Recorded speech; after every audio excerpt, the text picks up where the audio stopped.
આ ન્યૂઝના પ્રાયોજક છે CSC બાલ વિદ્યાલયા। લાહોરી ઝીરા, હર કોઈ પીરા લાહોરી ઝીરા। વલસાડના આઝાદ ચોક સહિતના અલગ અલગ વિસ્તારોમાં મુસ્લિમ સમાજ દ્વારા આતંકી હુમલાને લઈ રેલી યોજી શહીદ થયેલા લોકોને શ્રદ્ધાંજલિ પાઠવી। મંગળવારના 7:30 કલાકે યોજાયેલી રેલીની મળતી માહિતી મુજબ વલસાડના આઝાદ ચોક સહિતના અલગ અલગ વિસ્તારોમાં જમ્મુ કાશ્મીરના પહેલગામમાં બનેલી આતંકી હુમલામાં શહીદ થયેલા લોકોને શ્રદ્ધાંજલિ આપવા માટે રેલીનું આયોજન કરવામાં આવ્યું હતું। આ રેલીનું આયોજન મુસ્લિમ સમાજ દ્વારા કરવામાં આવ્યું હતું, જેમાં મોટી સંખ્યામાં મુસ્લિમ સમાજના ભાઈઓ જોડાયા હતા। આઝાદ ચોક પાસે પહોંચી શહીદ થયેલા લોકોને શ્રદ્ધાંજલિ પાઠવી હતી અને આતંકવાદ મુર્દાબાદના નારા સાથે રોષ વ્યક્ત કરી સરકાર પાસે ન્યાયની માંગ કરી હતી। મોટી સંખ્યામાં આ રેલીમાં મુસ્લિમ સમાજના લોકો જોડાયા હતા અને શહીદ થયેલા લોકોને શ્રદ્ધાંજલિ પાઠવી સરકાર પાસે ન્યાયની માંગ કરી હતી। अस्सलामुअलैकुम वरहमतुल्लाहि वबरकातुह। आज वलसाड़ मुस्लिम समाज ने पहलगाम के अंदर जो आतंकवादी हमला हुआ था, उन लोगों की श्रद्धांजलि के लिए ये प्रोग्राम रखा गया है। हम मीडिया के माध्यम से सरकार से अपील करते हैं कि जिन लोगों ने ये खराब काम किया है, उन लोगों को सख्त से सख्त सज़ा मिलनी चाहिए।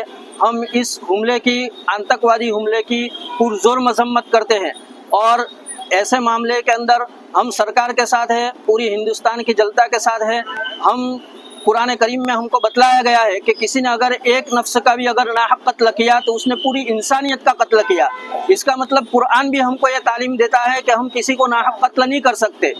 जिन लोगों ने ये काम किया है, इन्होंने इस्लाम को भी बदनाम किया है। इसलिए हम ये चाहते हैं कि उन लोगों को सख्त से सख्त सज़ा मिले और उन लोगों को ऐसी सज़ा मिलनी चाहिए कि रहती दुनिया तक कोई इंसान इस काम के अंदर कभी भी मुलविस न हो। और हम आपके माध्यम से कहना चाहते हैं कि जब भी कोई ज़रूरत पड़ेगी तो इंशाअल्लाह पूरे वलसाड़ मुस्लिम समाज और पूरे मुल्क का मुसलमान हमारा हिंदुस्तान की सरकार के साथ और हिंदुस्तान के साथ है।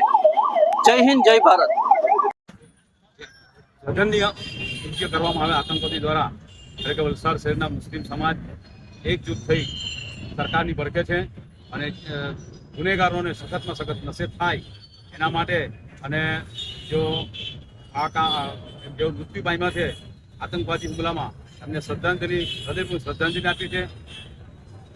આતંકવાદીઓ કાશ્મીરમાં પર્યટકો પર જે હુમલો કરવામાં આવ્યો એનું મુખ્ય કારણ છે કે કાશ્મીરમાં છેલ્લે 3 ચૂંટણીઓ, પંચાયતની હોય, વિધાનસભા હોય કે લોકસભા, શાંતિપૂર્ણ માહોલમાં જે ચૂંટણી થઈ એના લીધે પાકિસ્તાનના અને જે વિરોધીઓ જે છે એના પેટમાં તેલ રેડાયું, એટલે ત્યાંને આર્થિક પરિસ્થિતિ અને નુકસાન પહોંચાડવા માટે, કારણ કે કાશ્મીરમાં જે ઇન્ફ્રાસ્ટ્રક્ચર છે, રસ્તા, પછી ચિકિત્સા સેવા, આરોગ્ય, હોસ્પિટલ, શિક્ષણ, એ જે સંસ્થાઓ જે છે ખૂબ સારી રીતે કામગીરી થઈ રહી છે।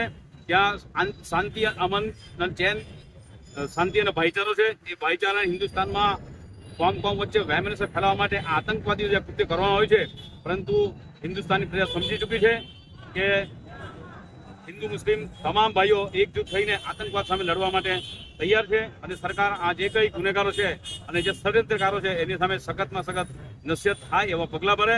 અને બસ આટલું કંઈ વિનું છું। જય હિન્દ, જય ભારત। હું એડવોકેટ સલાઉદ્દીન નાઝિમુદ્દીન કાઝી। આજે મુસ્લિમ સમાજ વતી અહીં મૌન રેલીનું પ્રોગ્રામ રાખવામાં આવેલું હતું અને એ પ્રોગ્રામની અંદર બધા ખૂબ મોટી સંખ્યામાં ઉપસ્થિત હતા।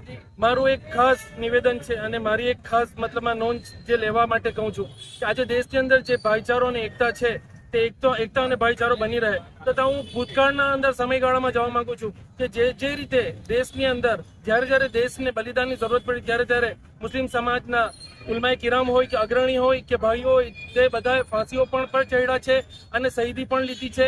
એવી જ રીતે આજે પણ મુસ્લિમ સમાજના આગેવાનો, અગ્રણીઓ, ભાઈઓ અમે બધા દેશના માટે બલિદાન આપવા માટે તૈયાર છે। દેશના માટે હંમેશા કરતા આવ્યા છે અને કરતા રહીશું। આઝાદી માટે બી જે રીતે ચળવળ કરેલી તે રીતે આજે પણ અમે બધા એકતાની સાથે અને ભાઈચારાની સાથે સૌ એકજૂથ થઈને દેશના માટે ઊભા છીએ। દેશના ઉપર કોઈ આંચ નહીં આવે તેના માટે અમારી છાતી ખુલ્લી છે અને મુસ્લિમ સમાજના આગેવાનો તથા બધા રેડી છે। અને જે રીતે આ જે હુમલો થયો છે એના અંદર સરકારશ્રીને હું ખાસ અપીલ કરવા માંગુ છું કે એ જે કૃત્ય કરનારાઓ છે તે લોકોને જલ્દીથી જલ્દી પકડી પાડી અને ખાસ એ લોકોને સખતમાં સખત સજા થાય એવી અમારી સૌની એક રિક્વેસ્ટ છે।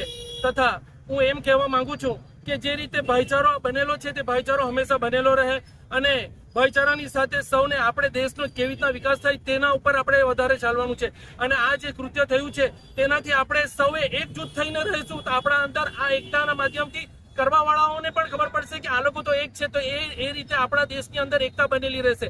આપ સૌ આ રીતે અહીંયા મુસ્લિમ સમાજ વતી બધા જે આવ્યા છે તે બધા હું બી આભાર માનું છું, તથા મીડિયાનું પણ આભાર માનું છું કે તે લોકો અહીંયા અમારા જે આગેવાનો, અમે એમ સમજીએ કે બધા જ આગેવાનો છે, આ રીતે અમારી વાતોને સરકાર સુધી પહોંચાડે અને મુસ્લિમ સમાજ એક છે અને બધાની સાથે જ છે.